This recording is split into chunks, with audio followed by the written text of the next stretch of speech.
Hi, everybody, and welcome to the Communication Cure.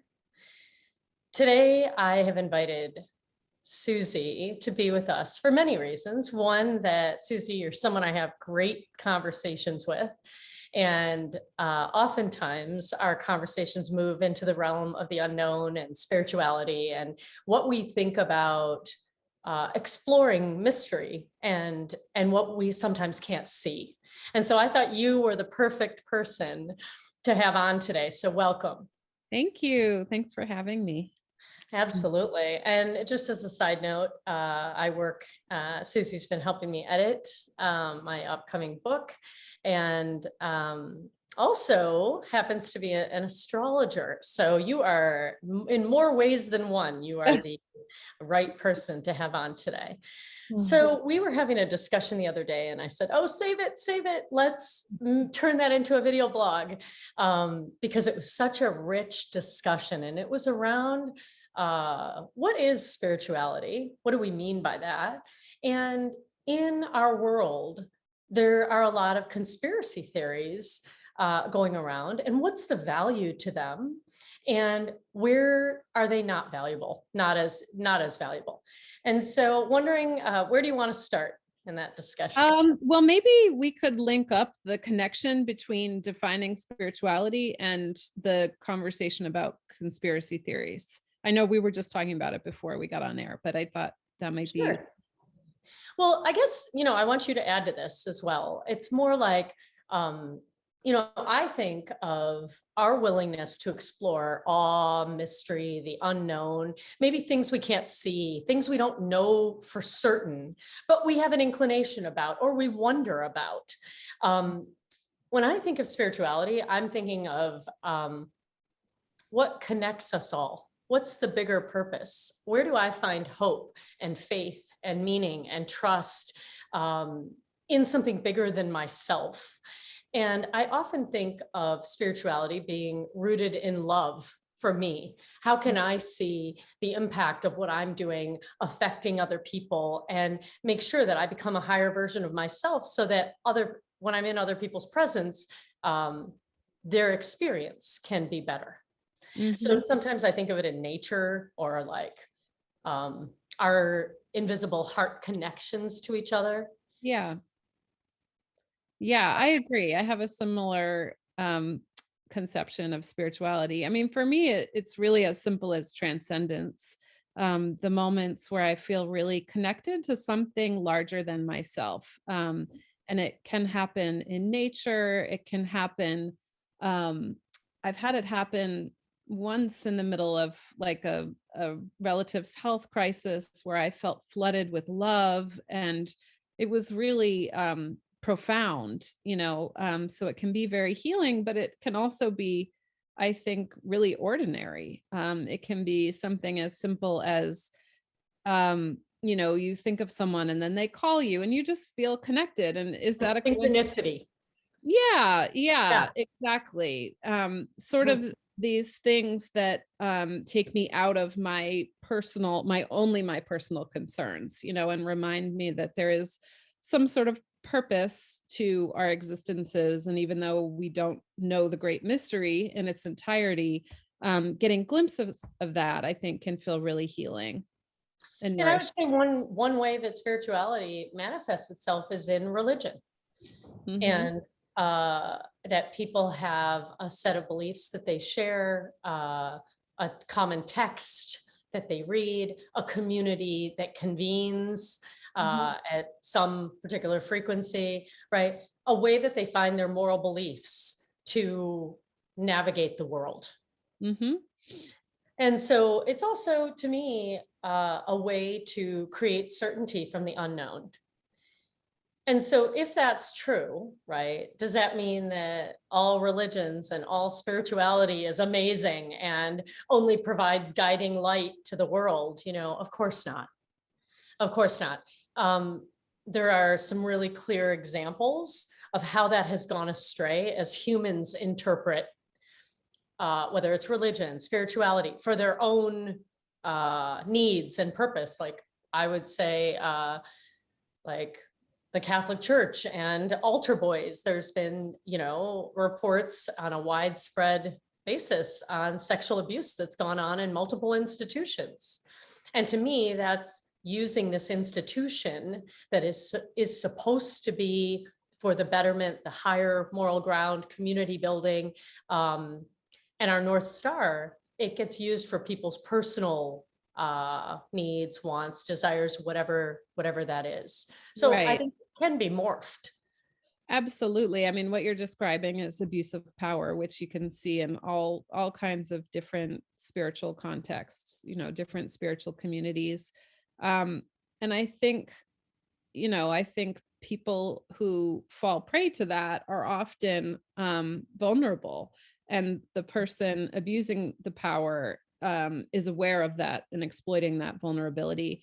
And also the person's perhaps desire to believe in Mhm. something larger than themselves. Yeah. I think that's where it can feel particularly horrible. Another example would be the yoga community, for sure, where some of the yoga instructors or leaders of a cult or an organization, right, then start using it as a way to have sexual relations, let's say, for example, with the students or the participants. Right. That's another example. I think there's something there about what I call snuggling up to spirituality, because it's perceived as good or cool, Hmm. versus actually striving to be that as a human being. Right. And I think when people realize that they can get something they want, power, control, something they want by, cozying up to, or looking spiritual in a certain way, or if someone thinks consciousness is cool in society, like, how can I associate myself with that thing Hmm. so that I now am, a business person who's conscious, or I am a yoga teacher who does XYZ. So I think understanding what people's intentions are Hmm. beneath what they're doing or saying is a really good way to decipher Hmm. clarity around whether it's a genuine, like, ask yourself, does this person behave in ways that align with that which they are saying? Hmm. Hmm. That's alignment, right? That what Right. they say, do, think, express, show up in the world, does that align with what it is, the context in which you are meeting them? Yes, exactly. Exactly. Yeah, I mean, there's so many examples of this where it goes awry, where someone's behavior doesn't match up with their words. And, in the context of a spiritual community, it can be easy to manipulate and gaslight followers or adherents or members of that community, to not looking at that disconnect between what they say they value and their actual behavior. I mean, I think that probably happens, unfortunately, a lot. Not always, obviously, but it's Right. not uncommon. So tell me why you believe in astrology. You're an astrologer. Why? What Well, led you there? Some people think, oh, whatever, like that's, horoscopes and stuff. Um, Take me through a little bit of how you got interested, and what helps you in your knowing. yeah, well, it's interesting. It's very much related to what we were just talking about in a way. So I was always sort of into astrology. I'm Aquarius sun, Cancer moon, Cancer rising. And it was probably around the time that I hit my Saturn return, which is Saturn, the planet of restriction, boundaries, self-authority, returns to its place in everybody's birth chart every 29 and a half years. And so around that time in my life, I was really struggling. So they say if you're not doing your Saturn, that's a common astrological phrase, which means basically owning a certain part of your life and showing up with some type of, clear intention and daily discipline, that you can experience depression. And in my case, my Saturn is in Cancer. And anyway, long story short, I was not feeling my feelings. And when I learned, I tried everything. I was stuck in this terrible depression, was chain smoking, and I couldn't get out of it. And it was very alarming to me.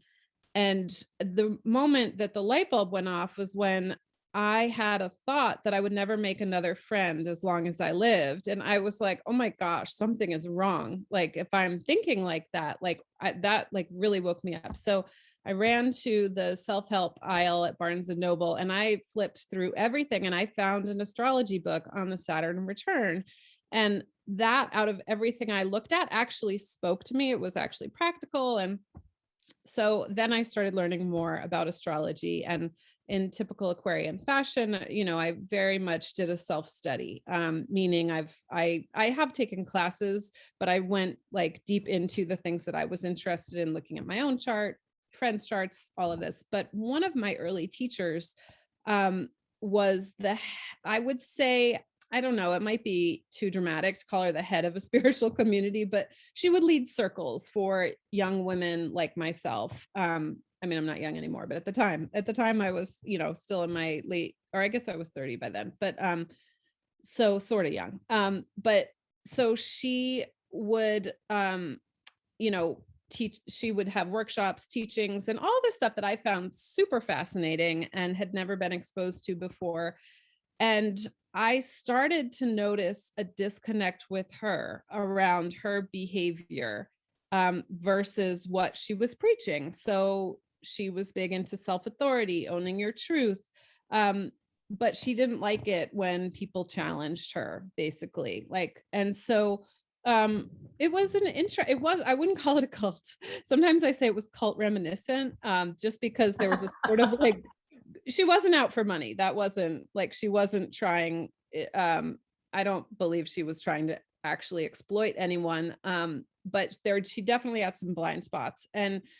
Um, and so I was involved for probably like a couple years, with her various offerings. And I started to, that split really bothered me. And eventually it kind of came to a head over a specific incident that's too long of a story to go into. But I decided to leave, to not, participate in her stuff anymore. And that really changed. I mean, first of all, astrology is incredible to me. I mean, you could study one chart for your whole life. You could study your own chart for your whole life and always discover new layers. And I mean, I have a curious mind, and there's so many places you can go with different schools of thought. There's this incredibly rich and meaningful tradition. It's connected to mythology. So I just love, the learner in me loved that. But when I started giving readings myself, and I started out doing just straight astrology readings, and now I give into what I call intuitive readings, where I use the chart as like kind of a basis for having a dialogue with someone. But because of that early experience that I had with this teacher, I really am very emphatic about how I don't own your truth. I don't know, your own gut, your own intuition is the most valuable thing that you can be in touch with.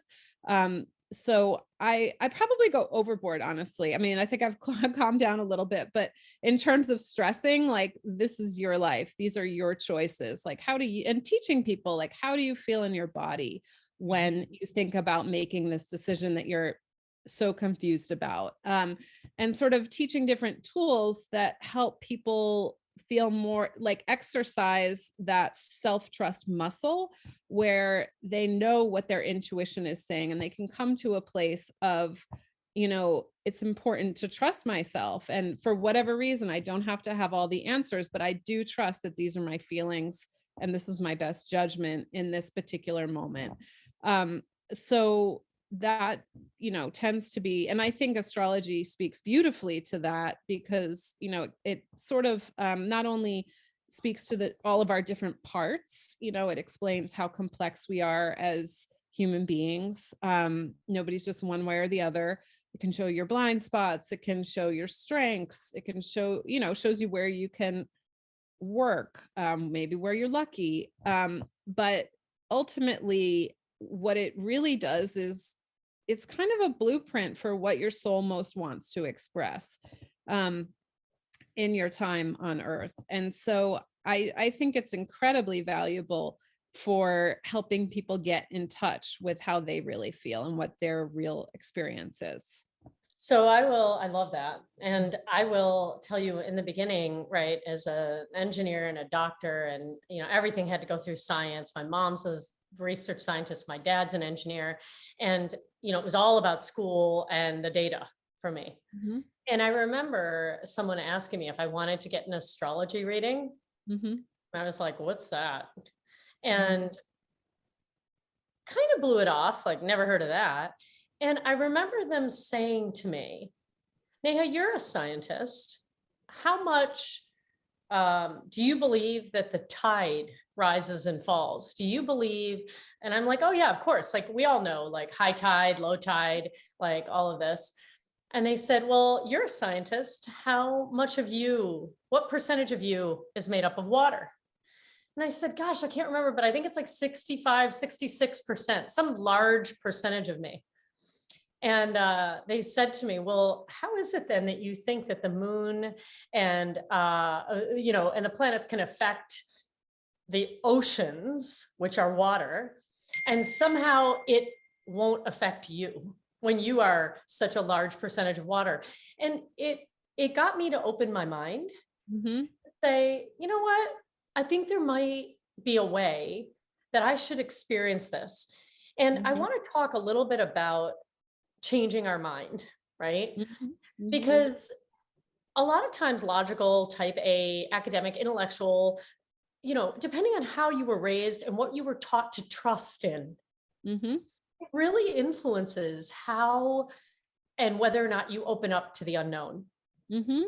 Mhm. And that way of coming through my scientific brain and kind of reasoning with me brought Mhm. me into the openness of, okay, I'll try it. Like, why not? The experience that you're describing, like which is basically a point of surrender, right? Where you say, okay, I can't do this anymore. I give up. I don't know the answers, or I don't know how to proceed. It reminds me of the Pope has a book called The Name of God is Mercy.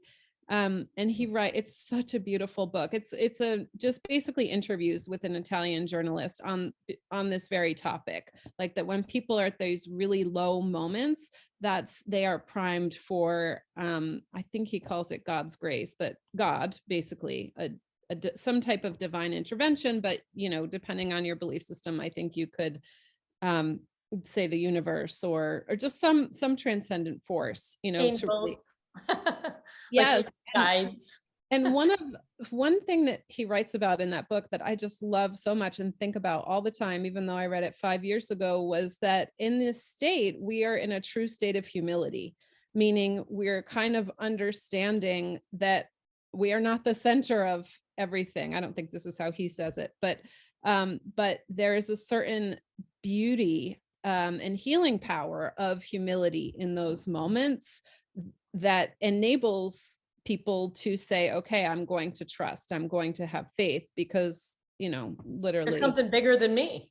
something bigger than me. Yes, exactly. So, around spirituality, we've talked about how it is a way that we can move into mystery, awe, the unknown, and kind of explore it. And you'll know the people and friends that you can do that with, because when you start talking about it, they light up and they share what they saw and the synchronicities in their life. And then there'll be people who just go flat, like, I don't know what you're talking about, like, not interested in that. It's similar to politics. Either you're into it or you're not. So just pay attention. And also, the more you learn to trust yourself, the more you'll be able to navigate mystery, the unknown, the more you'll be willing to navigate and take risks in this arena. So thank you for joining us. Thank you, Susie. We appreciate it. And in the future, we will explore, how do you know whether something's true or not true?